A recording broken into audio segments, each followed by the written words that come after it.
জগন্নাথ মন্দিৰৰ বহু ৰহস্য আছে যি আজিও কোনেও সমাধা কৰিব পৰা নাই।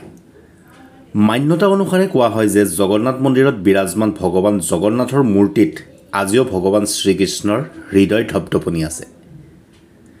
জগন্নাথ মন্দিৰত 12 বছৰৰ পাছত জগন্নাথৰ মূৰ্তি সলোৱা সময়ত পূজাৰীৰ চকু বান্ধি লোৱা হয়।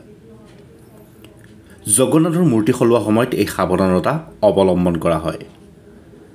মান্যতা অনুসাৰে আজিও জগন্নাথৰ মূৰ্তিত ভগৱান শ্ৰীকৃষ্ণৰ হৃদয় সুৰক্ষিতভাৱে আছে। ভগৱানৰ এই হৃদয় অংশক ব্ৰহ্ম পদাৰ্থ বুলি কোৱা হয়। জগন্নাথ মন্দিৰৰ পৰম্পৰা অনুসাৰে যেতিয়া প্ৰতি 12 বছৰৰ পাছত জগন্নাথ মন্দিৰৰ মূৰ্তি সলোৱা হয়, তেতিয়া এই ব্ৰহ্ম পদাৰ্থক পুৰণি মূৰ্তিৰ পৰা উলিয়াই নতুন মূৰ্তিত স্থাপিত কৰা হয়। সেই সময়ত বহু নিয়ম মনা হয়। যেতিয়া নতুন মূৰ্তি স্থাপিত কৰা হয় তেতিয়া মন্দিৰৰ আশে-পাশে আন্ধাৰ কৰি দিয়া হয়। যিজন পূজাৰীয়ে এই কাৰ্য কৰে তেওঁৰ চকু বান্ধি লোৱা হয় আৰু হাতত কাপোৰ মেৰিয়াই দিয়া হয়। কোৱা হয় যে এই নিয়মক যিয়ে দেখা পায় সেইজনৰ মৃত্যু হয়।